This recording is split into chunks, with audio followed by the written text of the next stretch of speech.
Why is Google stock struggling yet again? After the earnings report, we are now back down close to $180.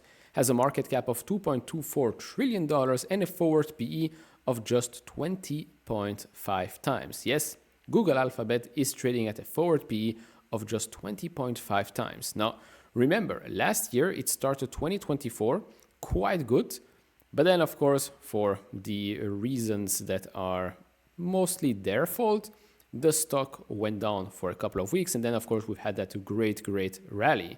Now it does seem like this year was about the same thing. We started off the year quite good, and then after the earnings report, well, the stock started to go down.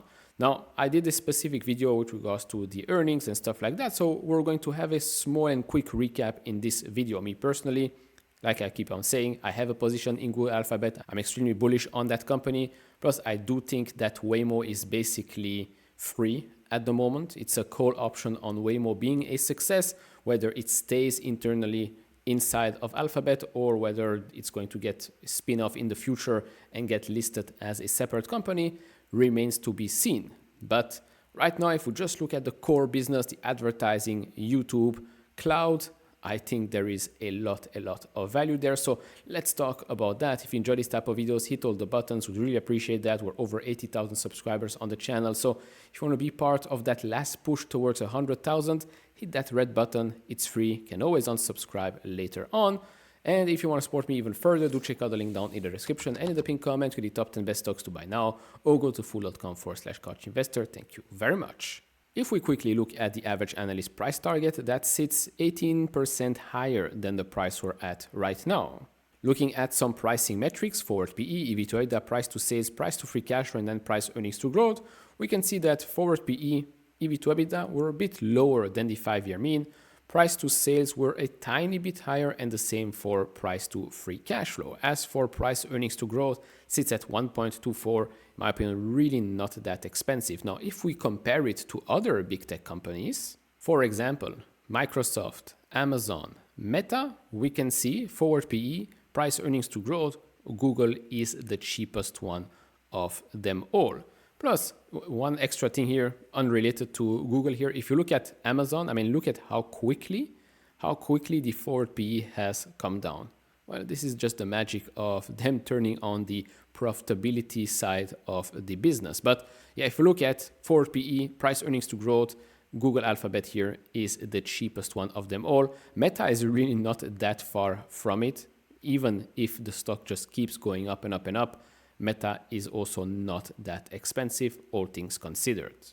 A quick reminder of what has happened last quarter. So the big, let's say, headline miss was, of course, from cloud. It missed by 1.9%, and free cash flow also missed by 7.3%. Now, with regards to cloud, we're going to talk about that in just a second. If you look at the expected growth rates for free cash flow for the next coming fiscal years, free cash flow is expected to grow 6.6% in fiscal year 25, then 17.5% in fiscal 2026, and then another reacceleration, 23.4% in fiscal year 2027, with capex being close to $85 billion in fiscal year 2027. Of course, the big question is, are those big tech companies going to continue to increase capex each and every year so aggressively? Now, in the prepared remarks, Sundar said cloud and YouTube exited 2024 at an annual revenue run rate of $110 billion and growing, of course, quite quickly. Two segments of their business together have an annual revenue run rate of $110 billion and growing quickly. I mean, this is just incredible. And of course, capex for the year sits at $75 billion. Now, the issue for the quarter, like I said, is Google Cloud. So Google Cloud missed a little bit. You can also see that there was a deceleration year over year for the growth rate. In Q3, that grew 35%. But then if you look at the same quarter a year ago, you can see that, yeah, it grew 35%. But that's because, well, the same quarter a year previously, it was a quite weak quarter. Q4, same quarter last year, was already a stronger quarter, and we're going to see the same thing happen for the next 2 quarters. The year-over-year comparisons are definitely not getting easier. Now, what we are seeing is that, one, it is becoming more and more profitable. Google Cloud operating income is continuing to grow. Of course, the majority of the operating income still comes from Google services, comes at no surprise.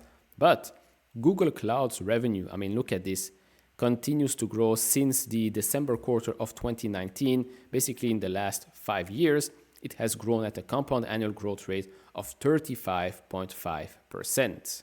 They also said the following: we do see and have been seeing very strong demand for AI products in the fourth quarter in 2024, and we exited the year with more demand than we had available capacity. So we are in tight supply-demand situation, working very hard to bring more capacity online. As I mentioned, we're increasing investment in CapEx in 2024, continue to increase in 2025, and will bring more capacity throughout the year. So if they had more capacity, we would have seen more revenue coming in. And I think that's the most important thing here. We've seen that also with Microsoft, right? Microsoft, we've seen a small deceleration in growth, but still growing, at 31% or so year over year on a bigger dollar basis. So yeah, I don't know what the market wants here. I guess it's never happy. So there is that. Google also shared some interesting data here. So Google data center delivered nearly 4x more computing power per unit of electricity compared to just 5 years ago. These efficiencies, coupled with the scalability, cost, and performance we offer, are why organizations increasingly choose Google Cloud's platform. In fact, today, cloud customers consume more than 8x the compute capacity for training and inferencing compared to 18 months ago.